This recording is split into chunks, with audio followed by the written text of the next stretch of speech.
Welcome to the Presidential Poetry Society. My name's Abraham Lincoln. And I'm John Quincy Adams. Today's topics are the ethical and doctrinal dimensions of ancient Greek religion. The ethical dimensions of ancient Greek religion explain how people should act and what punishments one could receive from acting improperly. One major theme in ancient Greek religions is hubris, or being too prideful or egotistical. This theme emerges in the story of Athena and Arachne. In the story, Arachne boasted of her knitting skill, so Athena turned her into a spider because she was too egotistical. The ethical dimension was also laid out fairly straightforward in Orphism, a sect of ancient Greek religion that emerged from a Dionysian cult. The task of Orphism was to lead a pure life through vegetarianism and other ascetic practices, living morally well, no corrupt bargains. Funny! So that the soul might eventually escape the body and fully realize its divine Dionysian nature.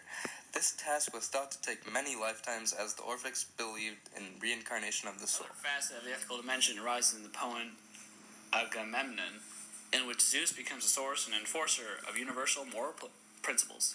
This role as enforcer spreads to all the gods in Homer's poems. The gods are quick to punish impious behavior.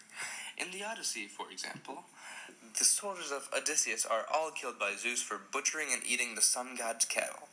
Only Odysseus is spared for resisting his impious act in spite of his great hunger.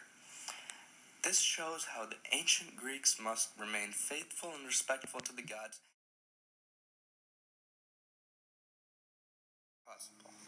The doctrinal dimension of ancient Greek religion explains some of the core beliefs and teaching of the religions. The oracle is one method of communicating the teachings of the gods. At an oracle, gods explain ideas to the worshippers who visited the oracle, spreading the doctrine of ancient Greek religion. This form of Greek doctrine comes from the Homer's Iliad and Odyssey poems, which provided perspective on death and the afterlife through a story. When a person dies in the Iliad and the Odyssey, the soul departs from the body, entering the dark and dreary underworld ruled by the god Hades and his queen, Persephone. The realm of Hades, through which flows the river Styx, offers little hope for happiness. The souls, or shades, lack physical substance and strength, and yet they remember their earthly lives with regret and longing. The interpretation of ancient Greek doctrine in these poems leaves little room for happiness in the afterlife.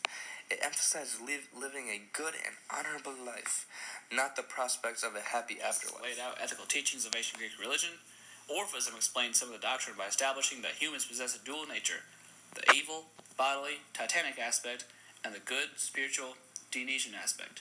The body, the Orphics believe, is a tomb of the soul. And those are the ethical and doctrinal dimensions of ancient Greek religion. Thanks for watching another installment of the Presidential Poetry Society. See you in 7 years.